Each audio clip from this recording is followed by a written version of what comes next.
Sí, señora presidenta.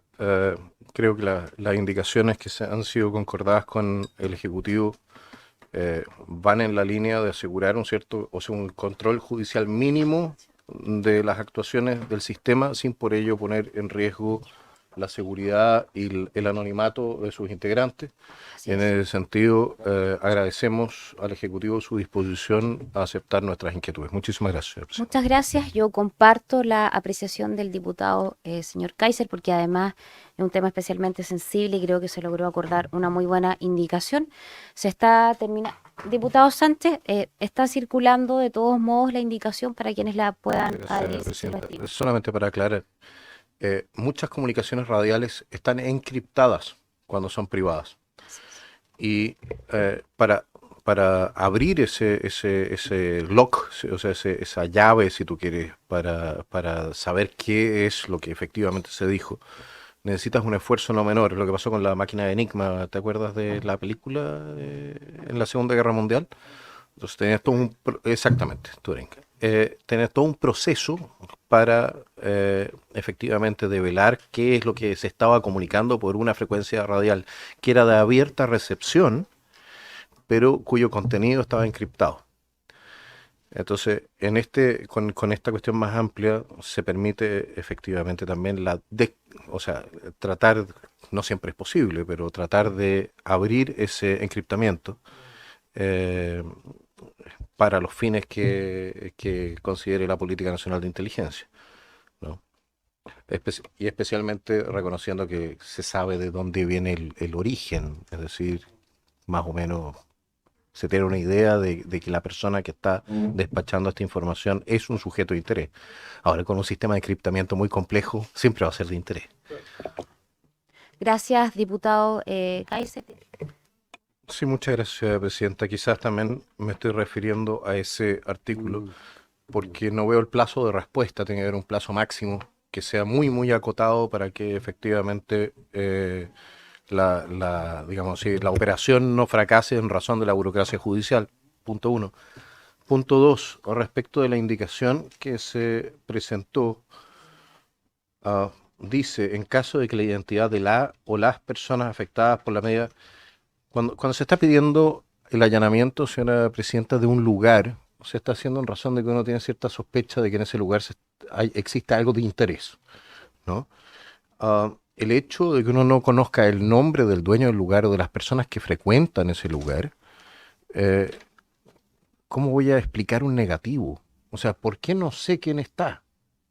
Es como, es un poco tirado las mechas, me explico, porque mi interés es el lugar y lo que contiene. Si de la mano del lugar y lo que contiene eh, identifico a personas que están involucradas en cierto tipo de comisión, ya sea de delitos o de actividades de inteligencia, es otro punto. Pero me parece que esa indicación lo que hace, lo mismo que la segunda, lo que hace es eminentemente complicar la demostración de la necesidad ante el juez. O lo que tienes que demostrar ante el juez es que en el lugar efectivamente hay suficientes elementos de juicio que justifican razonablemente un allanamiento. No necesariamente, el resto es como un adendum que no entiendo. Y lo mismo pasa con justificar que el procedimiento es imprescindible para el cumplimiento de los objetivos de la Política Nacional de Inteligencia. Ah, perfecto, pero en la orden yo creo que uno debiese poder justificar eso ex post. Es decir, si efectivamente se produce un allanamiento y no se cumplió con la normativa que ya está establecida en la misma norma, que todas estas actividades tienen que realizarse en el marco de lo que es la Política Nacional de Inteligencia, entonces puedes perseguir las responsabilidades que correspondan. Pero justificarlo a priori, nuevamente, la cantidad de papeleo que eso significa puede transformarse en un problema. Muchísimas gracias, señora presidenta. Gracias a usted, diputado Kaiser.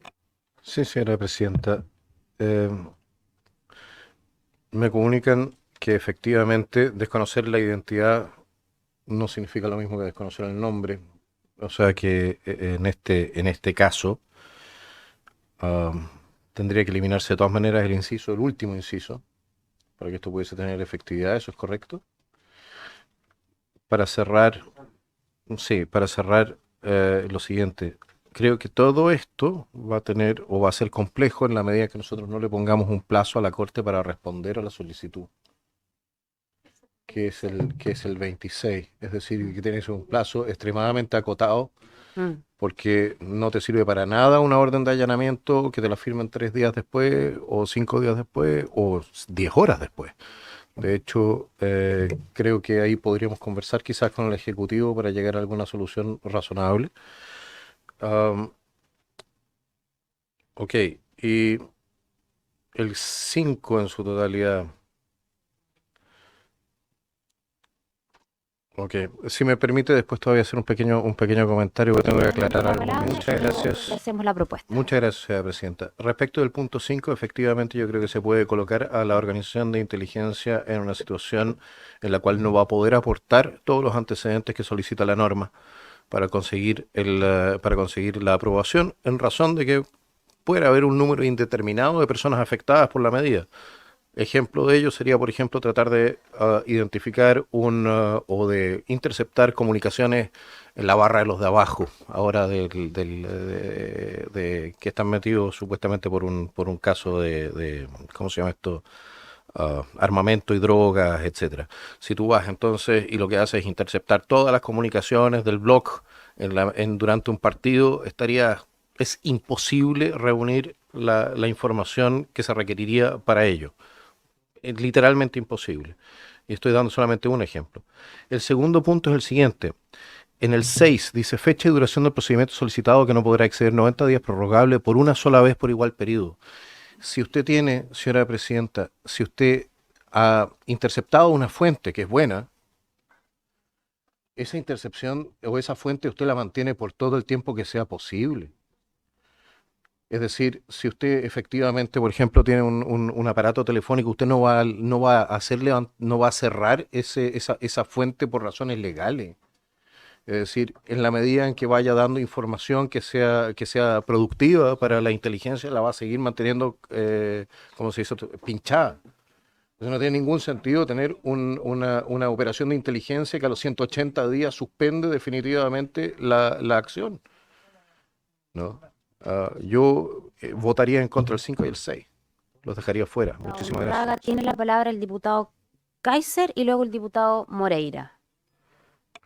Sí, muchas gracias, presidente. Tengo la impresión de que nos estamos acercando de alguna manera a una solución que sea razonable. La identificación de las personas de interés, si fueren conocidas, y designación del lugar donde se realizará y del sistema informático o dispositivo de comunicación intervenir según la naturaleza del procedimiento. Y en caso que la identidad de las personas de interés sea desconocida, deberán explicarse por qué estas personas resultan, o sea, la investigación de estas personas resultan necesarias para la obtención de la información que origina el procedimiento especial cuya autorización se requiere. Yo creo que de esa manera, de alguna manera se mantiene cubierto esto. La identificación individual de personas que todavía tienen que ser investigadas para determinar su verdadera identidad, por ejemplo, ¿ya? Eh, si tengo que ponerlo en el documento para que el juez me autorice, evidentemente me puede generar un conflicto. Yo tengo que decir, ¿sabes qué más? Estas personas, no sé quiénes son, las tengo que investigar, tengo que saber quiénes son, pero tengo que entrar a esto o a esta base de datos. No puedo dar la identidad de las personas que estoy investigando porque no la conozco. ¿Qué más? ¿Cómo le puedo explicar por qué no la conozco? Bueno, porque recién ahora entraron al radar, por ejemplo. De acuerdo. Pero el punto esencialmente es el siguiente. Cuando usted coloca la identificación de las personas afectadas por la medida y dice explicarse las circunstancias que justifican este desconocimiento, la verdad es que es porque me levanté tarde. Evidentemente yo no lo conozco nomás, simplemente. Es como justificar que no hice la pega. ¿Me explico a lo que voy? No tiene sentido esa parte de la norma. Justificar el desconocimiento. No sé, pues, si no son familia. Yo lo que tengo que justificar es la necesidad de investigar a estas personas porque son personas de interés, nada más. Y si existe suficiente antecedente porque la persona está tramitando o está visitando de manera regular un local donde se sabe que hay traficantes de drogas, bueno, ahí está, punto. Yo creo que eso debiese ser de alguna manera nuestra aproximación, ¿no? Y todos aquellos que están, bueno, los podrás descartar después. Si chequeas sus dispositivos y efectivamente no aparece nada, podrás decir, bueno, no es de interés. Quiere hacer uso Pero en de... la medida que son, Sí, en que participan bueno, de una actividad, por ejemplo, en un bar que se conoce como, bueno, usted tendrá que chequear si efectivamente son parte de una red o no lo son. ¿Me explico lo que gracias, voy? sí, Gracias. gracias, Señora diputado. Presidenta, porque en el ¿Se marco, acuerda? gracias, en el marco de esta invitación, a mí me interesaría que nosotros citásemos o conversásemos también con los jefes, o sea, con los directores de los servicios de inteligencia que están efectivamente ahora encargados de lo que es nuestra inteligencia exterior. Ellos son quienes probablemente tengan una mejor comprensión exactamente de lo que está sucediendo en el marco de este acuerdo entre Perú y Argentina, que, y nos pueden venir a exponer entonces cuáles son sus aprehensiones o cuál es su interpretación de la situación. Muchísimas gracias, señora presidenta.